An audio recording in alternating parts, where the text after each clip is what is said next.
Assalamualaikum warahmatullahi wabarakatuh. Kami dari kelompok 7 akan mempresentasikan materi tentang teori kerja otak atau neuroscience dan implementasinya dalam pembelajaran, yang beranggotakan Selina Ananda NIM 60, Putri Damayanti NIM 61, dan saya sendiri Siti Ramawati NIM 62.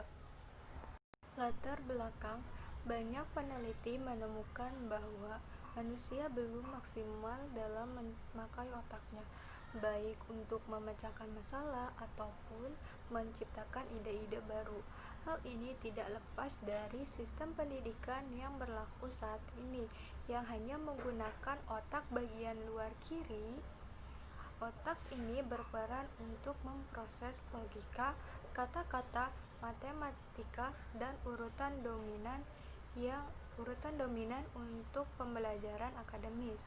Otak kanan berurusan dengan musik, irama, gambar, imajinasi kreatif, belum mendapat bagian yang proporsional untuk dikembangkan.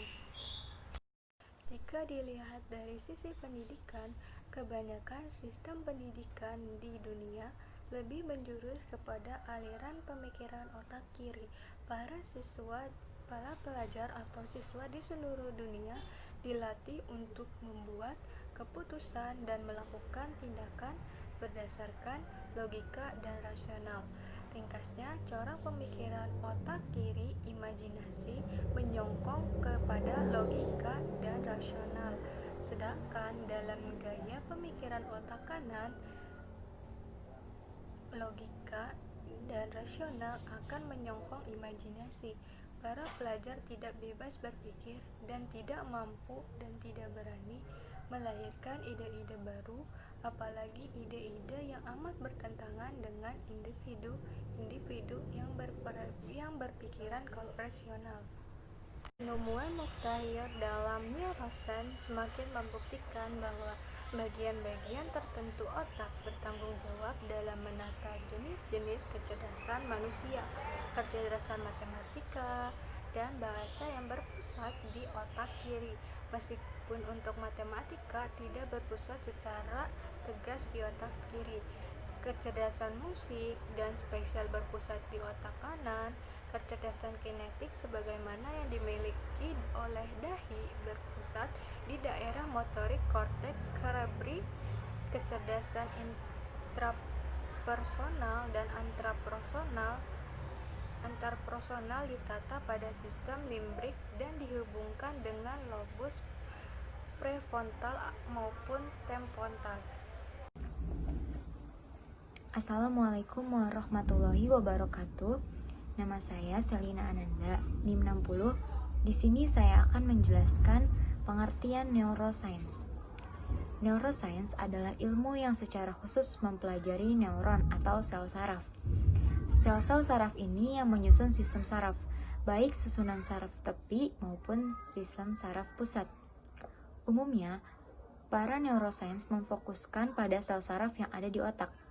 Tujuan utama analisis otak dewasa ini adalah mempelajari lokalisasi fungsi, terutama fungsi kognitif. Lokalisasi ini mengacu pada wilayah-wilayah spesifik otak yang mengontrol perilaku-perilaku yang juga spesifik yang dominan, mengarah pada kemampuan individu dalam ranah kognitifnya. Selanjutnya ada pengertian neuroscience kognitif. Salah satu ilmu yang mengalami perkembangan pesat adalah neuroscience, yang secara harfiah berarti ilmu tentang otak, terutama neuroscience kognitif. Neuroscience kognitif mempelajari otak manusia hingga tahap molekular. Neuroscience kognitif ini merupakan bidang studi yang menghubungkan otak dan aspek-aspek lain sistem syaraf, khususnya otak dengan pemrosesan kognitif dan akhirnya dengan perilaku. Neuroscience kognitif merupakan disiplin ilmu yang bertugas membongkar ulang otak, membedah arsitektur komputasinya menjadi unit-unit pemrosesan informasi yang terisolasi, dan kemudian menentukan bagaimana unit-unit tersebut bekerja secara komputasi maupun fisik, atau disebut cosmides to be. Selanjutnya ada hubungan antar otak dan pembelajaran. Yang pertama yaitu Peningkatan mutu pembelajaran dapat dilakukan dengan berbagai cara. Salah satu cara yang dapat dilakukan adalah dengan menciptakan kondisi belajar yang memungkinkan otak atau sebagai pusat pemrosesan informasi dapat berfungsi secara maksimal. Selanjutnya, proses pembelajaran yang memaksimalkan fungsi otak berarti tidak hanya memberdayakan satu belahannya saja, tetapi mengupayakan pemaksimalan fungsi keduanya secara seimbang, sehingga menghasilkan siswa yang tidak hanya mampu berpikir secara berurutan dan terstruktur, tetapi juga mampu berpikir divergen, global, dan kreatif. Saya Putri Damayanti, NIM 61, akan melanjutkan penjelasan tentang hubungan antar otak dan pembelajaran. Hubungan antar otak dan pembelajaran selanjutnya yaitu salah satu upaya untuk memaksimalkan fungsi otak dalam proses pembelajaran adalah dengan merancang metode belajar yang memadukan ruang-ruang kelas, bebas, serta penggunaan musik ketika proses belajar dan mengajar berlangsung. Kemudian, untuk dapat memaksimalkan fungsi otak dalam proses pembelajaran, seseorang tidak harus menjadi ahli otak untuk dapat mengolah otaknya menjadi maksimal.